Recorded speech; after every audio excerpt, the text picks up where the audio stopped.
by Voice Kingdom saam met my Nadia Olivier en ek is so bevoorreg en super opgewonde om vandag se gas saam met my te hê so in my aanlyn studio.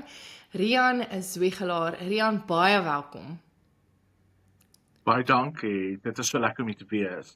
En dit is so lekker om 'n slag in Afrikaanse onderhoud te doen. Ek het in die laaste 3 jaar nou al so oor die 70 onderhoude gedoen. En ek dink 5 daarvan was Afrikaans geweest. So toe jy my genader het, toe dink ek dalk is hierdie die perfekte geleentheid om 'n slag in Afrikaans oor die dinge te gesels. So ek is baie opgewonde, baie dankie. Dis lekker om hier te wees. Ek is bly. Daar is min dinge wat kan, soos om in jou eie taal uitdrukking te kan gee, nee. Daar's party woorde wat ons in Afrikaans, jy kan net nie dieselfde ding in Engels sê nie. Ons sal nou nie sê wat al daai woorde is nie, maar, want hierdie is 'n Christelike kanaal. Nee, ek speel sommer net. Hoorie Rian, okay, vir die wat nou nie weet nie, nê, wat nou nog nie familier is met jou storie, of jou ken of weet van jou nie. Vertel vir ons bietjie meer van jouself. Wie is jy? Waar kom jy vandaan? Okay. So ek kom oorspronklik van Oudtshoorn af, maar ek kan daar 'n bietjie ingaan later miskien. Maar ek dink wat miskien belangrik is om op die oomblik te noem wat ek is die laaste jaar voltyds in bediening. Ons bediening fokus hoofsaaklik om mense wat betrokke is in die okkulte en satanisme te help met bevryding, die van hulle wat wil uitkom, en baie van daai tipe mense sukkel gewoonlik, want hulle glo sekere leuns wat die vyand vir hulle vertel. En die ander deel van ons bediening is om die liggaam van Christus te bemagtig vir spirituele oorlog, sodat hulle weet waaroor dit gaan, en dat op die einde van die dag ons oorwinning is reeds in Jesus Christus.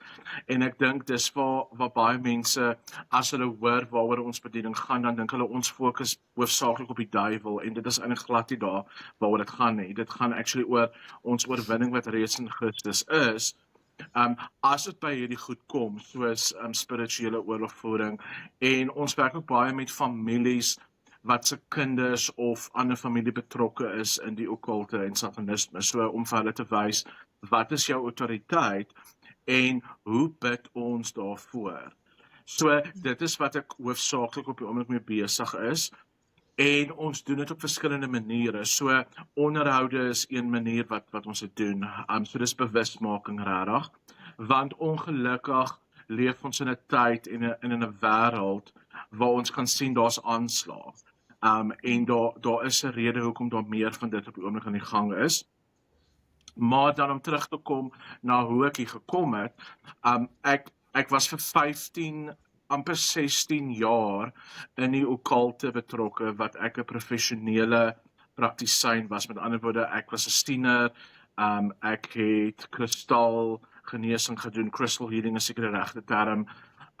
Ek het psigiese mediumship gedoen, met ander woorde daai tipe goed.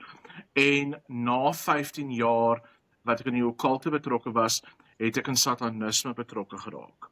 En na 2 jaar in satanisme betrokke was, het ek saam met 6 ander mense die eerste sataniese kerk in Suid-Afrika gestig. So dit was redelik publiek geweest teen 2020. Voordat jy aangaan, nee, kom ek wil net interject. Dit is baie indrukwekkend dat jy hierdie terme in Afrikaans ken.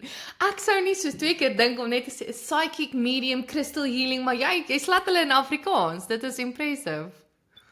Ja, ek dink is omdat ek ook heelwat daaroor geskryf het in die laaste 3 jaar. So ek het 'n boek geskryf daaroor. So ek moes baie van die regte Afrikaanse terme gaan oplees. So dit is eintlik hoekom. So dis nie alles my wysheid nie. Jy moet asseblief nie so dink nie. Maar ek kan sien jy's ook baie jy weet presies eintlik wat jy, soos jy wil, jy het 'n, hoe sal ek nou dit sê, nê? You Jy just wil sê going ek for het it. 'n Like jy weet mandaat. presies wat jy wil sê, maar Ja, ek wil jou ek wil uitkom by voor ons daar uitkom, wil ek uitkom by wie is Rian? Like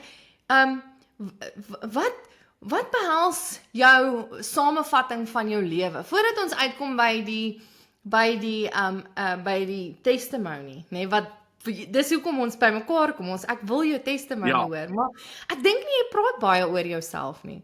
Wat as jy het verstaan waar het jy skool gegaan? Het jy sport gedoen? Het jy 'n liefde vir sport? En watse hobbies het jy? Wie is jy? So, ek is op Oudtshoorn gebore. Gedurende die Laingsburg vloed. So dit op sigself is 'n testimony. Want my ouers het op Laingsburg gebly daai tyd. En die naweek van die 25ste Januarie, toe het ek verskriklik te kere gegaan in my ma se maag en hulle is toe oor Oudtshoorn toe. Want dit was die naaste hospitaal wat in die nag oop was. En toe my ma nou daar aankom, toe sê die dokter van nee, hierdie kind gaan nie gebore word nie, maar bly naby die hospitaal ingeval. En hulle toe gaan bly by my ouma, hulle wat op die plaas gebly het net buite Oudtshoorn. En daai naweek, die Sondag, toe kom die Laingsburg vloed en hulle hele huis het weggespoel. Soos in 'n oomblik. Ja, en dit was nou nog voor die tyd van internet en daai goed. So toe my pa die maandagoggend probeer terugkom by die werk in Laingsburg in die vroegoggendure, toe die paaie gesluit, toe hoor hy daar was 'n vloed en dit kom toe later uit maar nee, Laingsburg het actually weggespoel. So die Here het soos my ouers absoluut gespaar met dit al. En ek is toe eers 2 weke later gebore, toe nou in Oudtshoorn. En ek het 'n baie gelukkige kom ons met maar, jy weet my kinderjare was verskriklik gelukkig geweest. So ons het baie, jy weet ek onthou ons het altyd kerk toe gegaan en ek het in 'n enige kerk groot geraak soos meeste kinders maar in die 80s. So daar was niks regtig wat ek nou kan sê was traumaties geweest of ja, en ek het altyd baie van kreatiewe goed gehou en van lees. Ek het vreeslik baie gelees op skool. Ek het baie fotografie belang gestel daarin. Ek doen nog steeds dit is 'n stokperdjie. So ek neem so nou dan nog foto's. Ek hou baie daarvan om blomme af te neem, soos makrofotografie van blomme en daai tipe goed. Wow, ja. En ja, ek is baie lief vir my hondjies. So ja, ek is ook eintlik, ek sal sê meer 'n introvert as enige iets. Ek dink baie mense dink omdat ek en Adele byvoorbeeld baie voor mense gaan praat en ek is omtrent elke naweek wat ek by 'n ander kerk bedien. So omdat ek gemaklik is om voor mense te praat, dink mense ek is baie outgoing en ek is eintlik glad. Ek is eintlik baie gelukkig by my huis. En ja, om te skryf en te lees en daai tipe goed. Skryf jy gedigte? So nee, daar's te veel inligting wat moet uitkom op die oomblik. So ek skryf nogal baie vir my bediening en baie vir die werk. Ja, okay. Maar goed, ja, okay. En ja, so ek dink ook ek 3 jaar gelede toe ek geroep was al vir hierdie tipe bediening, ek was baie ek wou dit nie gedoen het nie. So ek het nogal baie nee gesê daarvoor. Maar God het aanhou om dit op my gees te druk dat dit is wat ek moet doen. En ek het soveel verskillende mense gehad wat op my intercessiespan was, wat na my toe gekom het met woord en met skrif as bevestiging daarvan, sonder dat hulle regtig geweet het dis waarmee ek sukkel. So ek dink toe ek 3 jaar terug uit die sataniese kerk bedank het en toe ek my hart vir die Here gegee het en deur my redding en ek is deur 10 maande se bevryding na dit ook nog. Maar in daai tyd het ek half hierdie ding in my kop gehad van ek gaan heeltemal wegstap van satanisme af natuurlik en nooit weer daaroor wil praat hê. Ja. En ja, so ek was ook byvoorbeeld by 14 verskillende kerke in daai eerste jaar en gesê hiersoos die inligting wat ek saamgestel het oor die okkulte en satanisme en wat dit regtig is en hoe dit operate en na die 14de kerk vir my gesê het hulle stel nie belang hier, hulle wil nie op die duiwel fokus nie, jy weet. Toe het ek dit gelos, tot die Here vir my actually baie duidelik gewys het dat hierdie is die bediening wat jy gaan self dit moet doen. En die punt wat ek wil maak, so omdat ek eintlik ek wil sê skaam mens is en 'n introvert is, was ek altyd vreeslik dat daar was 'n huiwering, verstaan, om dit te doen.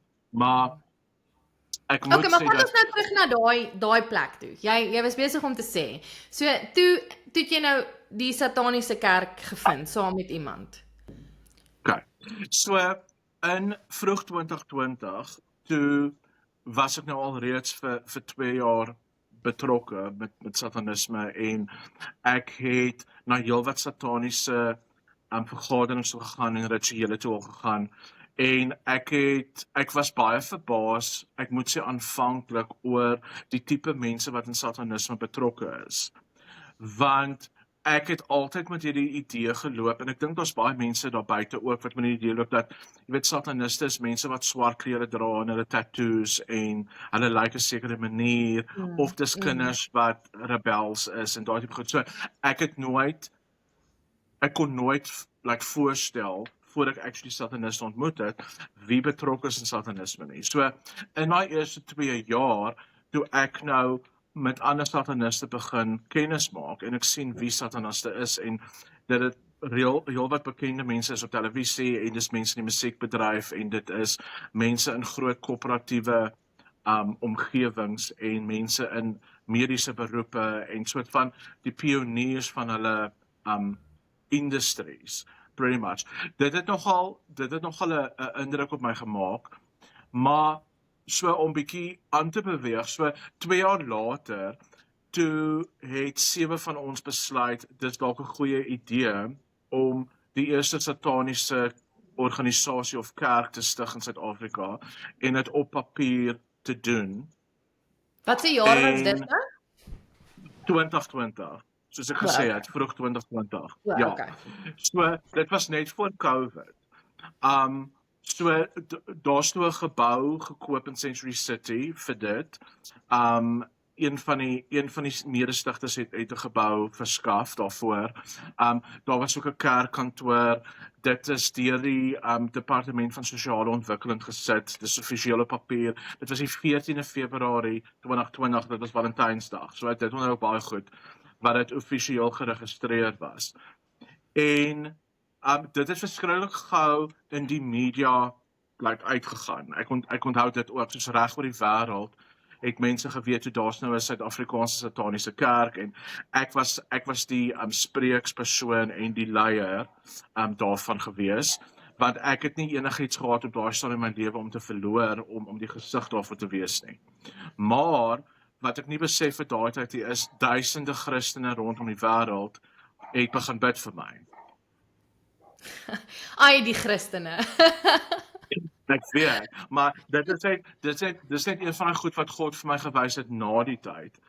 Natuurlik. So ja, en die sataniese kerk het toe nou met wat COVID toe nou gebeur het, letterlik alles was reg om te launch. In terme van rituele te hou by die gebou ensovoorts. Toe kom COVID. Jy sien, Rian, dis nou hoekom COVID getref het. Dit was die Here wat gesê het, nee, julle gaan nie gather in 'n nee, ek joke net. Ja, nee, daar is actually mense wat paranoid genoeg is wat sulke goed dink. So, maar, okay. Ja, so, toe het alles aanlyn beweeg, en so membership, lidmaatskap, daai tipe goed, alles het aanlyn gegaan en baie van die rituele is toe nou aanlyn gehou en toe teen die einde van 2020 toe die beperkings begin lig, toe het alles weer gevloei. So ek was baie hoe kan ek sê, ek was baie betrokke in satanisme. Dit was my elke dag se ding. So ek was permanent by die kerkkantoor, ons het naweke rituele gehou, ons het baie goed gedoen vir die media, ons het baie onderhoude gedoen met die pers, weet om so veel moontlik satanisme te whitewash.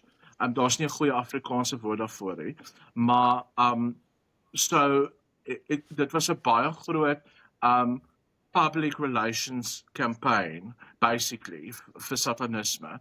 Ek dink omdat baie van die mense wat betrokke was, was soort van bang dat een of ander tyd in die toekoms gaan mense uitvind, hulle is met satanisme betrokke, en dan is jou organisasie wat kan sê, wel, ons is sataniste, en hierdie is wat ons glo, en ons seker goed wat ons nie doen nie, al sê, jy weet, populêre opinie sê, ons doen goed soos diere en mense offers, en daai tipe goed, dis glad nie wat ons doen nie, en.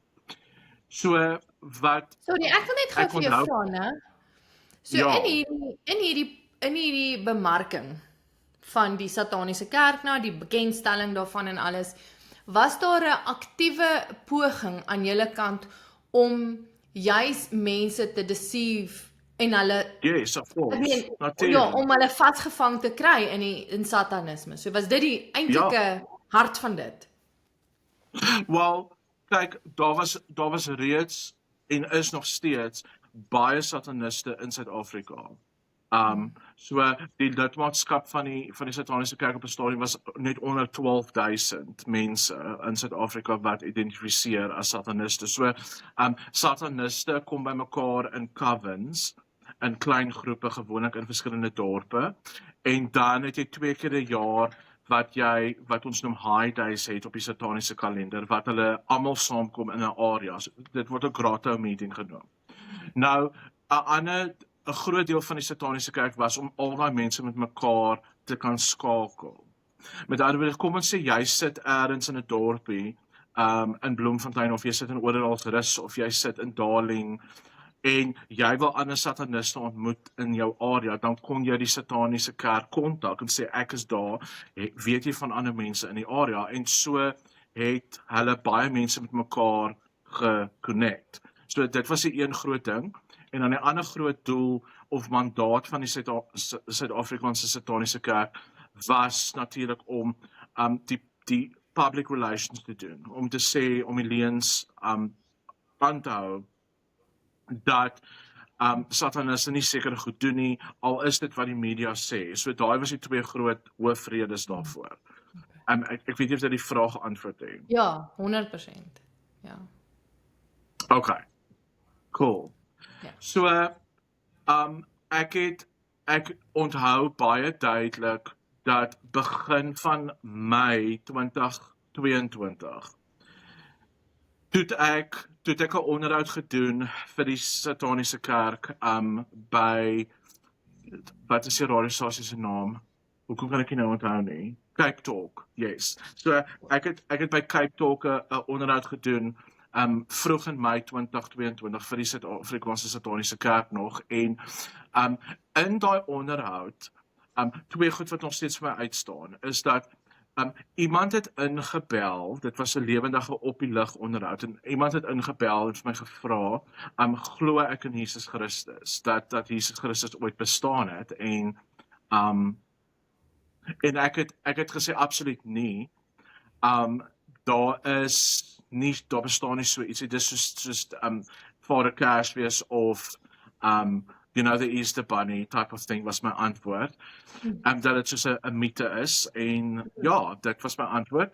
En 'n ander ding wat uitgestaan het is, daar was 'n vrou gewees wat by die radiostasie gewerk het, met wie ek bietjie gesels het op WhatsApp voor die onderhoud, wat vir my die pin gestuur het vir die radiostasie en.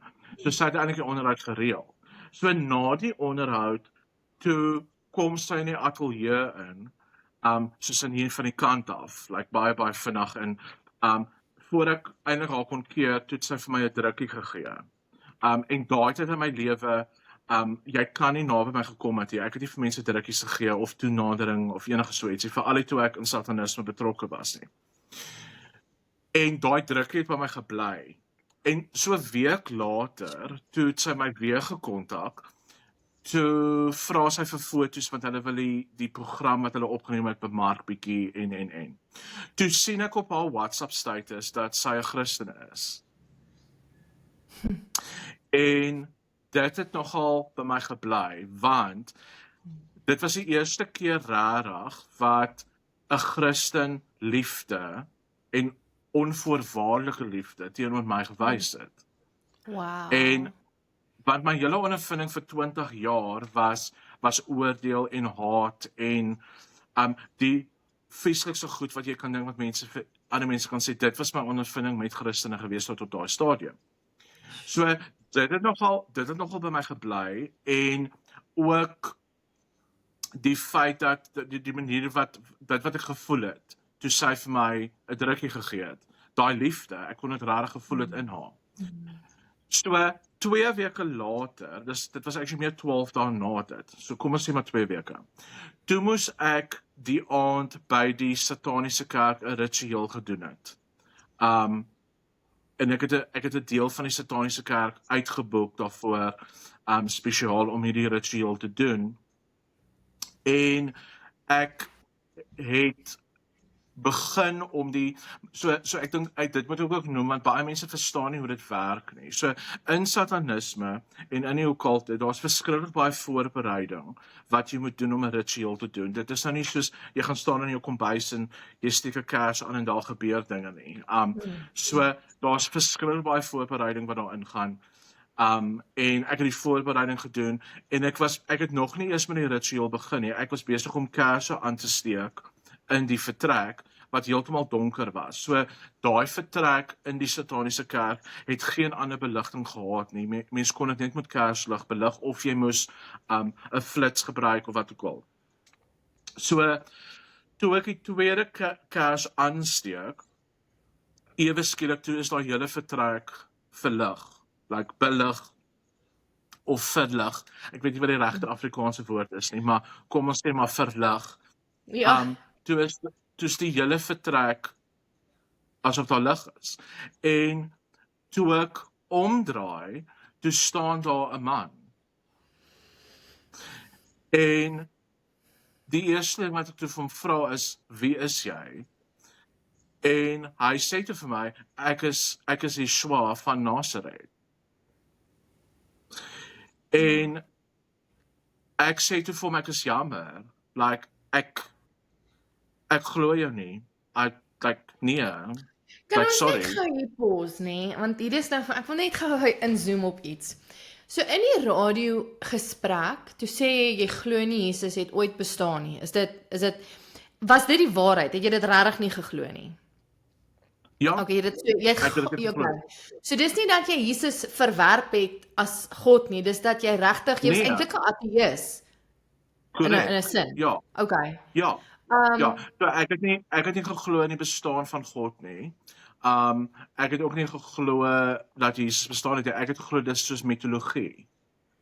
Maar hoe kon jy dit nie glo nie as jy die geesteswêreld sien en jy Omdat sataniste die geesteswêreld baie anders te sien. So sataniste glo dat daar verskillende gode is, soos demigods en daar's demone en dat demone verkeerd opgesom word deur Christene en dat alles energie is en alles is beings en dis die consciousness collection. Dit is hoe sataniste daarna kyk. So dis wat ek ook geglo het. Ek het geglo dat baie van die goedes en onthou ek het gekom uit 'n occult agtergrond uit. Reg? En ek was 'n psigiese medium. So ek was onder die indruk dat dit is die universe en dis energie en dis spirit guides en dit is daai goeders. So dit sal verduidelik hoekom, want dis net wat ek wou verstaan is hoe jy voor Jesus kan staan en nie kan weet dis hier, maar dit sal verduidelik want jy het obviously in jou kop hierdie ding van dis een of ander 'n nuwe being wat bestaan. Ja. Okay. En onthou ook, ek het baie met demone gewerk in die okkulte. Nou demone kom as jy met demone gewerk het in die okkulte. Dis baie lig om hulle. En hulle het die kleure en die gloei en die skyn en hulle lyk pragtig. Hulle is bitter mooi. Ja, so en nou gaan ons heen en weer spring voor ek regtig by die storie wil uitgekom het, maar so toe God vir my actually 2 jaar terug wys hoe die geesteswêreld regtig lyk. Completely different than what I perceived so hulle to be for 20 vermoem years. hulle self vir sataniste as beings of light. Hallo. Kry, Hallo, goed, ja, ja, deception. ja, okay. So ek staan toe daar en ek sê toe vir Jesus dat ek is jammer, ek glo jou nie. Jy sal dit vir my moet bewys. En die volgende oomblik nou, dit was soos 'n vloed van liefde wat uit hom uitvloei na my hart toe. Wow. En daai ekskuus, maar daai liefde. Oh, En ja. daai vrou, né, by die radiostasie wat vir my daai drukkie gegee het. Dis so ek het herken het. Wat sy daai liefde van Jesus in haar gehad. So toe ek daar staan, en ek bedoel, ek kan nie, dit is een van die moeilikste goed om nog steeds vir mense te probeer verduidelik. Like ek het op my knieë neergesaak daarvan. Ek bedoel dat elke knie sal buig. Maar dit was en ek kan nie vir jou sê of dit soos 2 minute was of 5 minute nie. Maar die wêreld het so stil geraak. Soos elke ding, elke geluid buite, alles dit het stil geraak. En daai liefde in sy oë sal ek my hele lewe, sal ek onthou. Al het ek net vir daai 2, miskien 5 minute, ek wil meer sê dit was 2 minute ervaar. En ek het daar opgestaan en ek het alles gelos waarmee ek besig was. Ek het na my kar toe geloop buite, bo na die parkeerarea toe.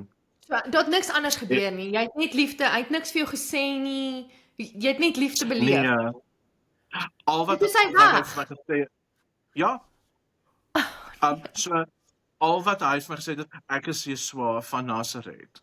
Daar was nie 'n gesprek nie. Daar was net daai toe ek vir hom gesê het ek glo jou nie, daai liefde.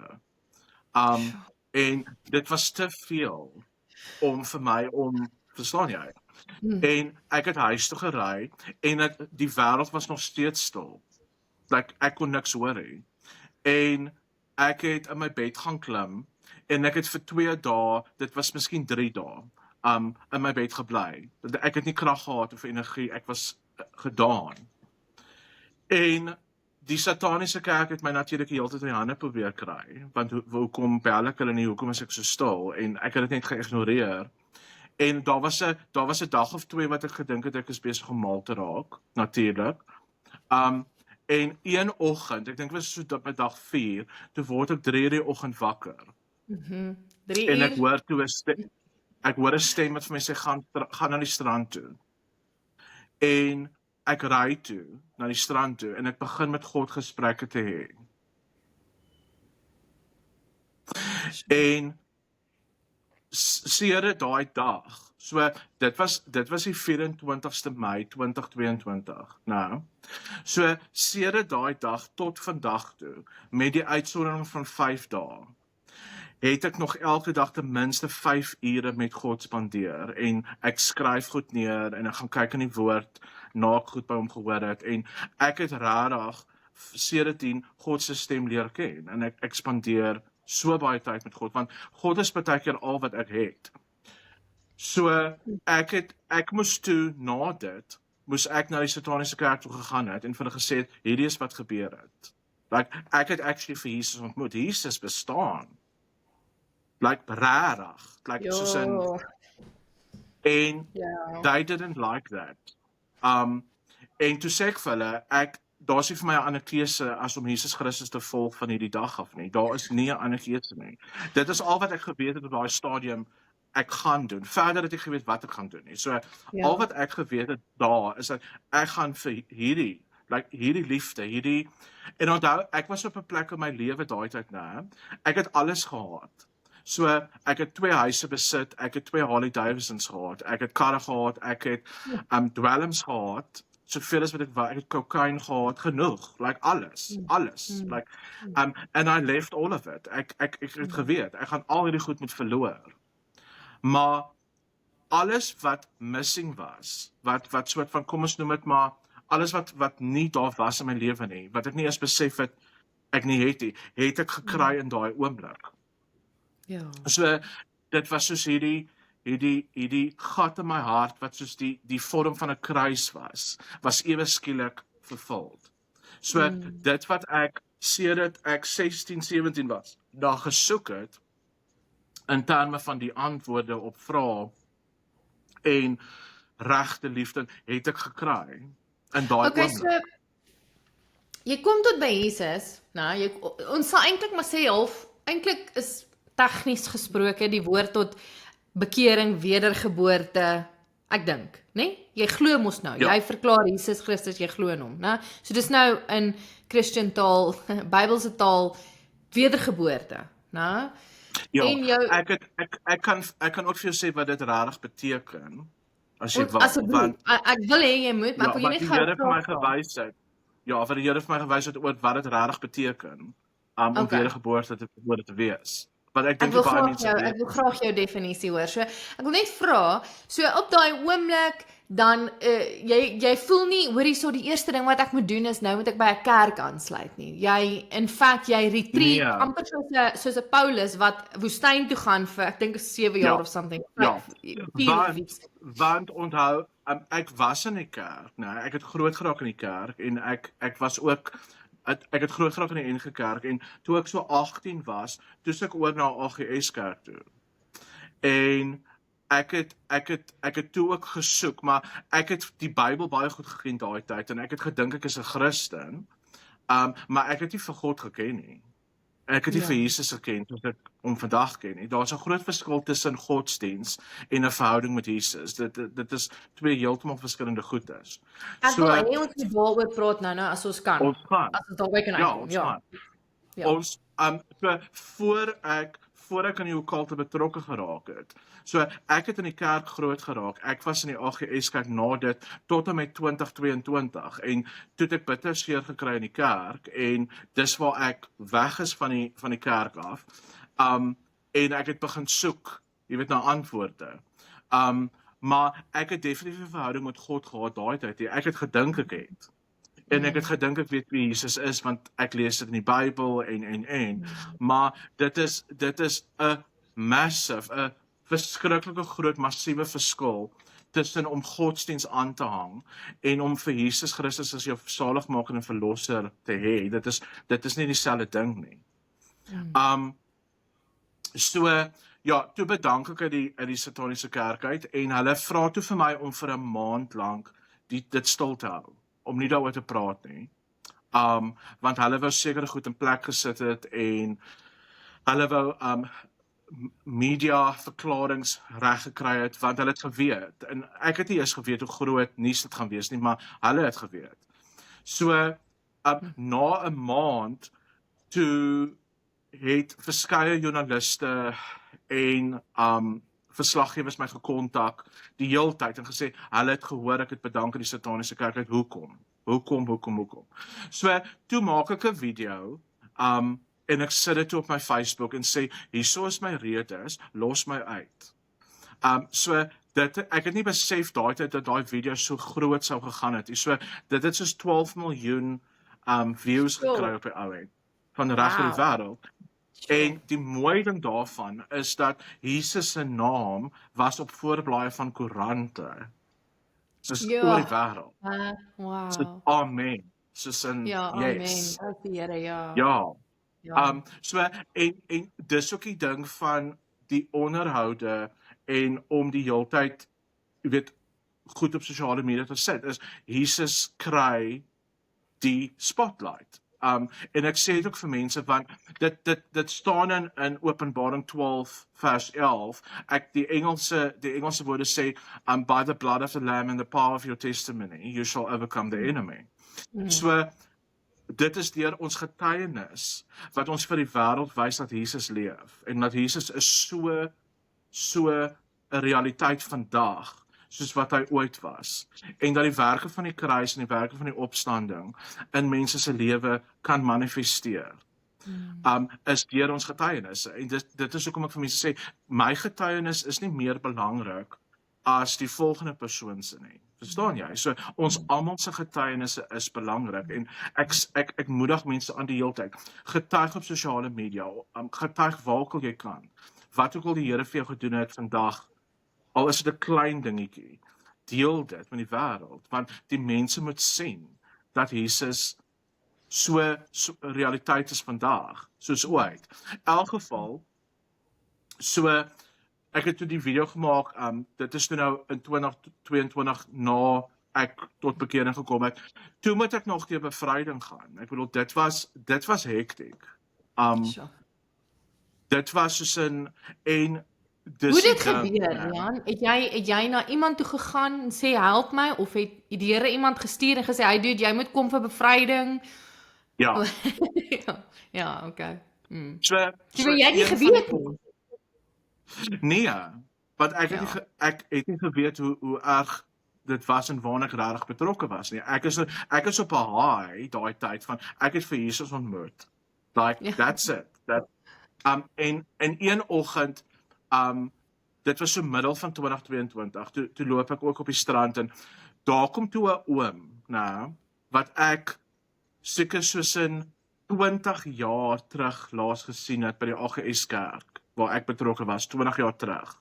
Ja, hy kom so op die strand aangeloop en hy skroop my vas en ek is soos die oomblik bekend en hy herken my toe. Hy weet glad nie wat aangaan nie want toe's dinge nog nie daar buite nie, né? Toe sê hy kuier hier op Blouberg strand by sy dogter, hy pas hulle huis op. Hy onthou my van daai tyd, jy weet, hoe gaan dit met my, wat gaan aan, en ek vertel hom alles, en hy sê toe vir my, hy voel ek moet na Roy en Ursula toe gaan, dit is nou 2 mense wat hy ken, wat 'n bevrydingsbediening het. Ek sê toe, okay, cool, ek sal dit doen, en ek gaan die volgende dag, en ek kan vir jou sê, nou, soos in, ja, dit het seker vir 10 maande, so 1 keer 'n maand, ek kan 9 keer spesifiek onthou wat ek oor geskryf het in 'n boek, in 'n dagboek.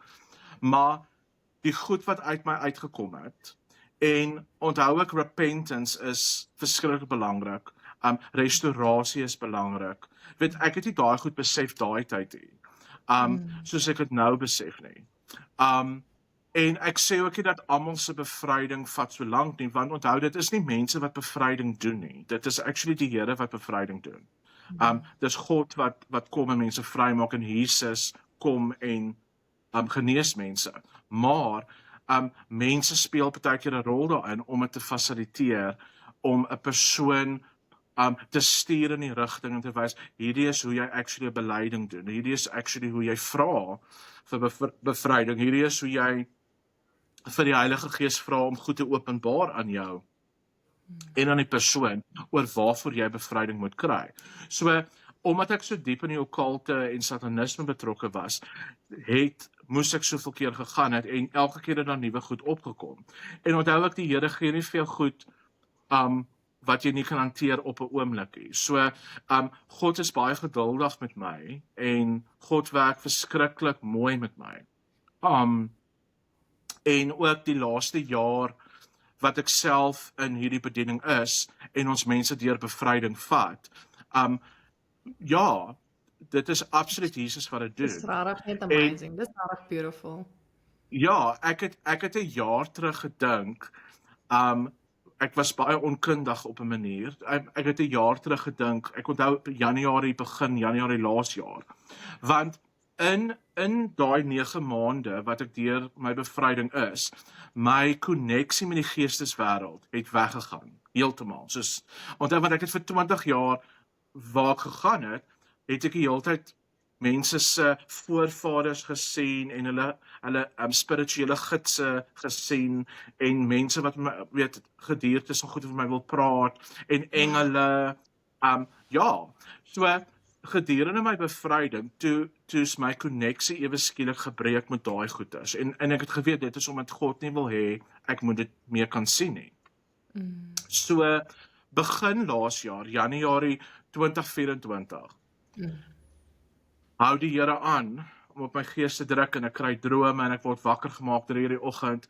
Ek moet in hierdie bediening ingaan en ek is soos ek kan nie en ek het nie lus vir mense se oordeel nie en ek het nie lus vir kerkpolitiek nie en ek het nie lus vir dit nie en toe sê ek eendag vir die Here, toe sê ek okay, toe sê ek Vader, as U wil hê ek moet in hierdie bediening ingaan, wil ek net een ding weet. Dit wat ek vir 20 jaar gesien het oor die geesteswêreld en hoe ek dit gesien het, of dit akkuraat was. En God het nie dadelik vir my antwoord gegee nie en ek begin toe te vas. Ek het vir 5 dae gevas en daaroor gebid. En die een dag kom ek, dit was in die 5de dag, kom ek by die huis en ek het gaan stap in die veld en alles en baie maniere gepraat en ek het begin geïrriteerd raak en ek het hartseer geraak en ek begin kwaad raak. En ek val toe op my bed toe ek terugkom by die huis en ek sê, Here, as dit U wil is, vat dit net vir 'n paar minute, want ek moet weet. En ek was baie gou spyt geweest, want God het dit weggevat vir so 'n paar minute. En die geesteswêreld is nie daarbo in ander dimensies nie. Dit is actually rondom ons die hele tyd. En God wys toe vir my dat daai engele en spirit guides is alles familiêre geeste geweest. Dis alles demone. En dit was al die tyd demone en mense se geliefdes wat so deurkom en boodskappe gee, dis alles demonies, dis alles familiêre geeste en daar is, ek kan vir julle sê, nee, daar's 'n oorlog aan die gang rondom ons. Soos in, as mense moet weet, wat actually besig is om te gebeur rondom ons. Jy sal jou wapenrusting aansit elke oggend. Jy sal die bloed van Christus oor jou kinders pleit, elke dag oor jou huis, oor alles.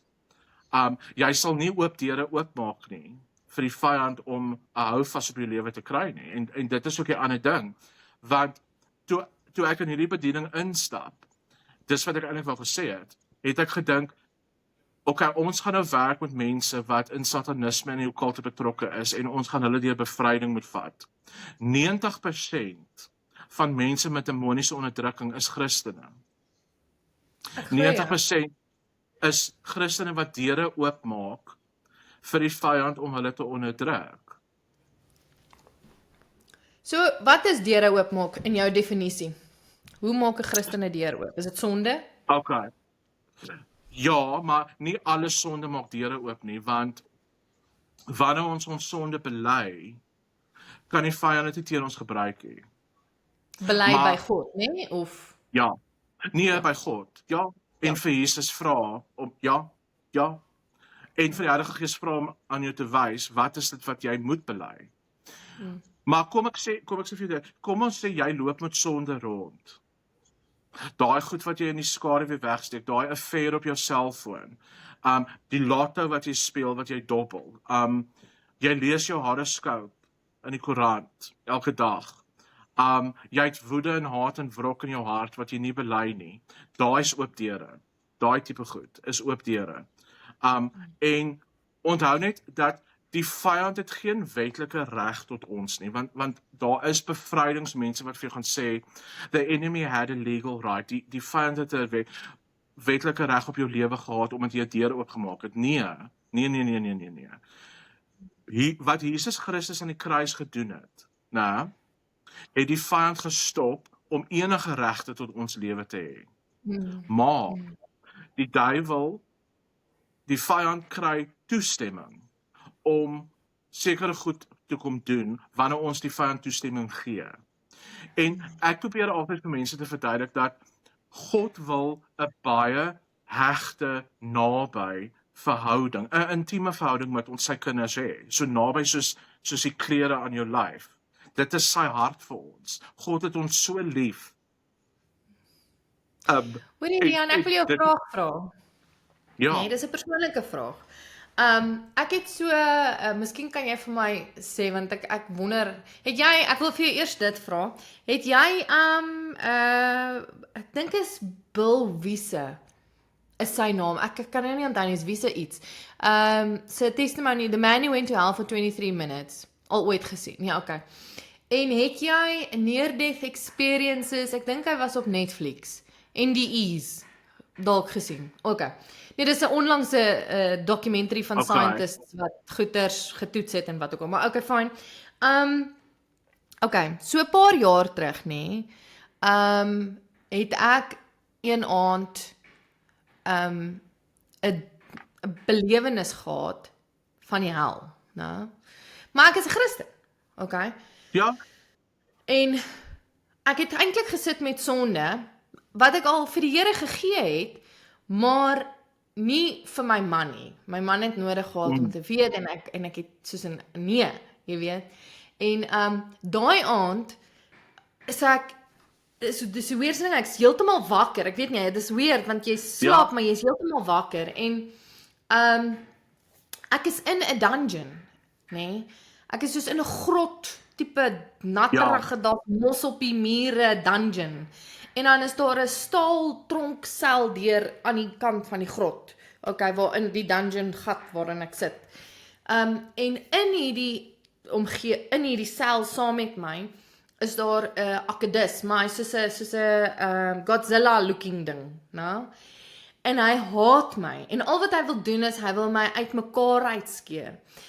Die vrees, die vlak van vrees wat ek daar beleef het in daai ervaring was supernatural. Okay, my liggaam het soos 'n gevibrate van vrees. Like it was terrifying geweest. In elk geval, kom uit dit uit. Weet ek het nodig om met my man 'n gesprek te hê. Sê die oggend sit op my bed, hoor hierso, ek moet met jou praat. Hy sê vir my, hoorie, dit maak nie saak nie. Hy sê vir my, in fact, gaan dit my seer maak? Ek sê ja. Hy sê, weet jy wat, dit maak nie saak nie, dit is in die verlede. As die Here jou kan vergewe, gaan ek jou vergewe. En hy gee vir my 'n vorm van vergifnis wat vir my so soet heuning op my lippe was, jy weet. En ek het so naby aan die Here gevoel in daai oomblik, want dis die tipe vergifnis wat ek nie kan verstaan nie.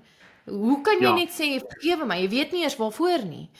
Maar in elk geval, so toe wonder ek nou na die tyd, okay, skus, dis hoekom ek jy gevra het oor Bill Wiese, want toe werk ek vir Amerikaanse ministry en ek help met 'n kursus oor hel. Ek's besig met navorsing en ek vind die ou se testimony en een van die goed wat hy sê hy gesien het in sy helbelewenis was ook 'n flippin' akedus in 'n dungeon, nee, en ek is soos, dit was rarig. En toe wonder ek nou wat ek nou vir jou wil vra is, waar het die Here my daai en as dit die Here was, hoekom was ek op pad hel toe omdat ek nie met my man wou praat nie? Hoekom gee dit vir my? Ja, so jy was nie op pad hel toe nie. Jy moes 'n gevoel gekry het van hoe voel dit om buite die koninkryk van God te sit. Want wat het jou teruggebring in die koninkryk in? Ja. Staan jy? Vergifnis. Ja. There we go. En dis dieselfde met wanneer mense demonies onderdruk word, né?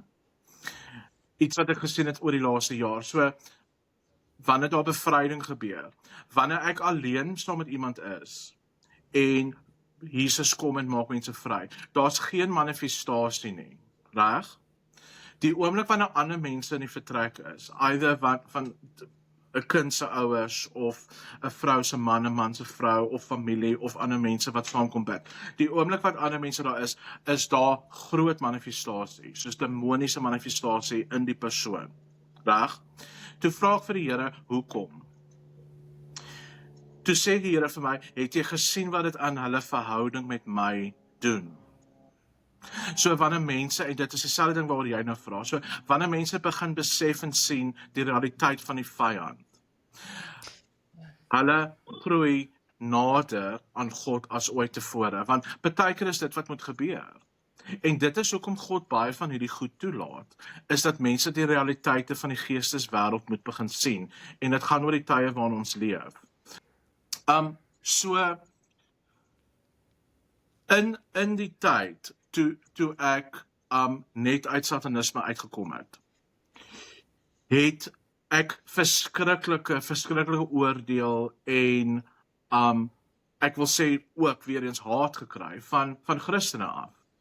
En dis natuurlik glad nie wat ek verwag het nie. So, en die rede hoekom, ek het nou al in die laaste 3 jaar oor die 30 sataniste gesien wat tot bekering gekom het, wat ons gehelp het om uit satanisme uit te kom en vir Jesus te aanvaar.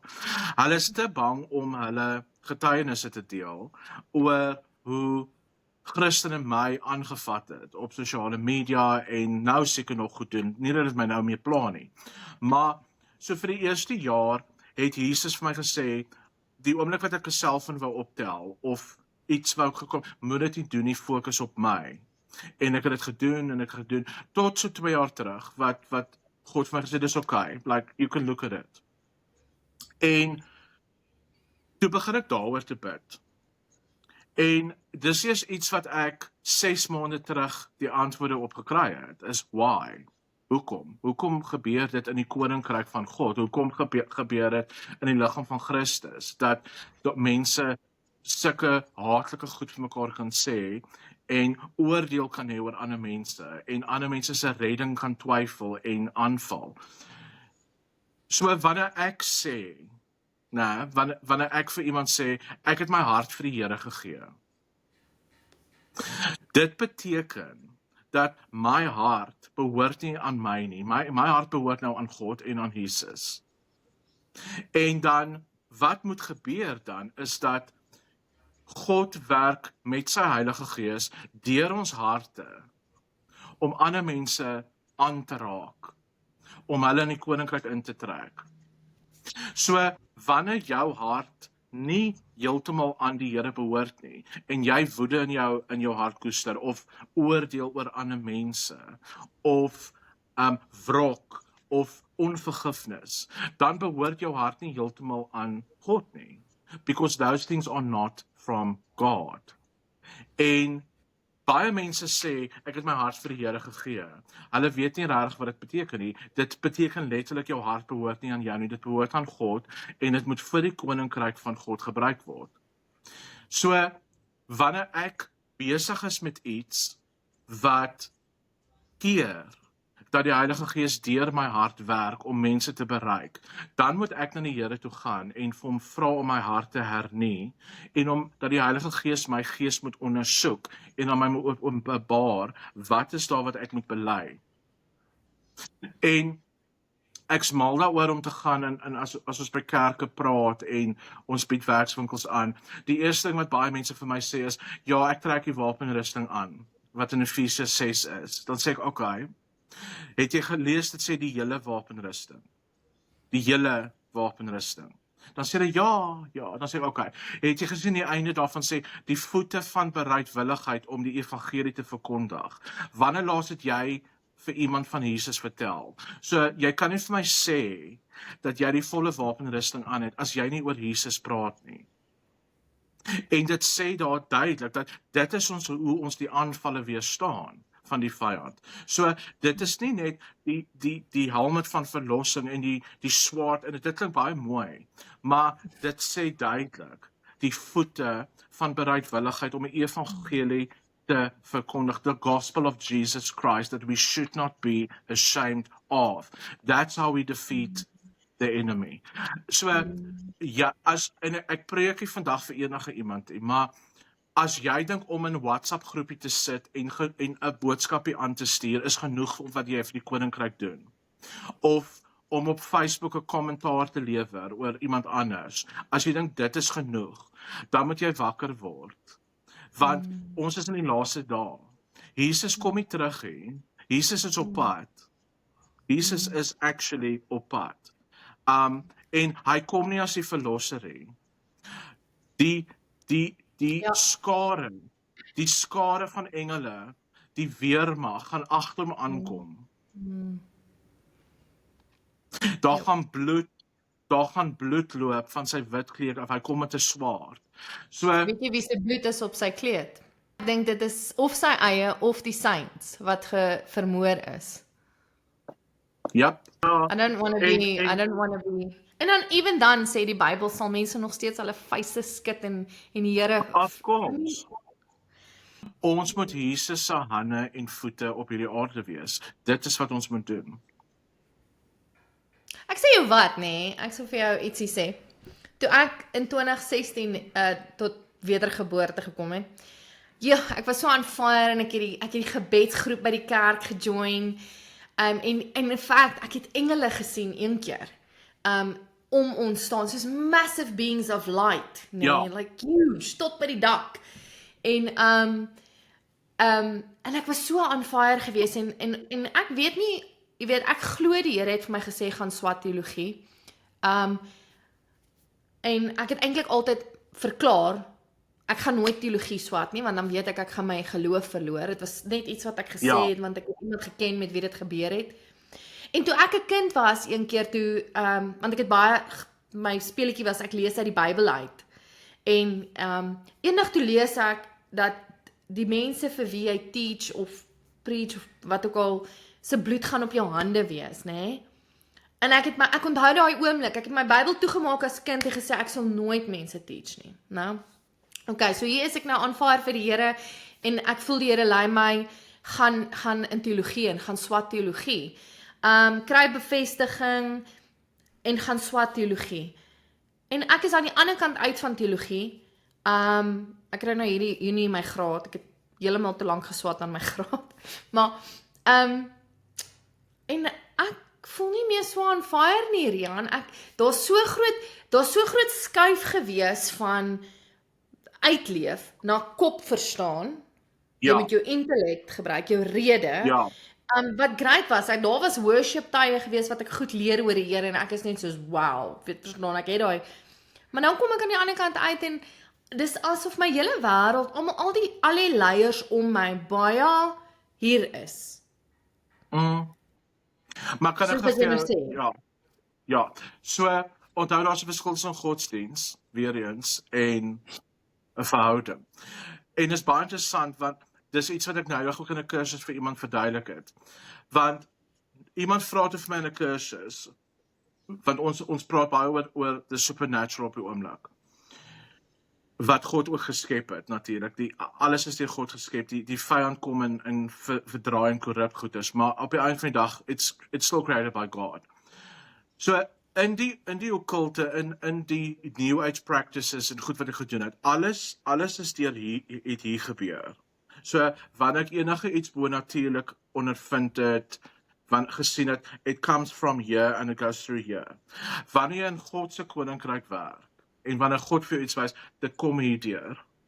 En onthou, die Bybel is fantasties, en die Bybel is die woord, maar die Heilige Gees moet dit inspireer. Die Heilige Gees moet dit soos met 'n sleutel oopsluit. Ja, openbaar, oopbreek. Ja, want onthou, 22, 23 jaar gelede, ek het ook die Bybel geken, ek het ook kerk toe gegaan, maar omdat ek nie van God geken het ek nie God se stem geken nie, so ek het weggedwaal van dit af. Nou dat ek in Christus staan, en ek weet wie Jesus is, want ek het Jesus ontmoet, in persoon, en ek praat met God elke dag, so ek het 'n verhouding met God opgebou, hom leer ken, sy stem leer ken, dat ek sy stem kan herken oor 100 ander stemme. Dit is 'n ander ondervinding. Dis die belangrikste ding wat ons moet doen. Van alles, ons persoonlike tyd saam die Here is die belangrikste. Ek het gister 'n video daaroor gemaak, Ja. Ek is baie deeply entrenched in die wêreld van doctrine en teologie en apologetiek en daai goed het 'n plek. Nou, daai goed het 'n sekere plek. Ons kan nie verkeerde teologie of valse doktrines en in apologetiek, die antwoorde van ons geloof was vir my so waardevol toe ek gewonder het, okay, maar hoe weet ek dis waar? So elke ding het 'n plek, maar ek dink op die essence van dit alles is om ek wil vir iets sê. Om by die hart, soos jy sê. Man, dit is so die waarheid. Wanneer die Here hier is, dan is dit hier. In fact, dis die hele binnekant van jou torso wat ophoop God se krag, nou, wat daar so. Laaste vraag vir jou, want ek wil net weet, nou, die tattoo op jou kop, wat beteken dit? Wat is dit? Dit het actually glad nie 'n betekenis nie. In die tyd wat ek in die New Age occultiek stuff betrokke was, het ek baie van daai plant medicine journeys gedoen. Ek weet jy moet in Afrikaans te sê nie. So jy gebruik sekere plante om op hierdie spirituele reis te gaan. Dit is verskriklik demonies. Jy weet, dit is soos mushrooms en ayahuasca en daai tipe goed. So in een van daai goedes het ek hierdie tattoo gesien op my en ek het dit net besluit om dit te kry na die tyd. So dit is nie 'n simbool nie, dit is actually baie vreemd, ek weet. En natuurlik na my bekering, een van die eerste goed wat ek wou gedoen het, was om my tattoos te laat afval. So ek het seker vir 2 maande lank na iemand toe gegaan wat met hierdie lasers gewerk het en dan bloei dit verskriklik en dan gaan ek terug en toe vind ek uit dat sy vat my bloed na die sataniese kerk toe.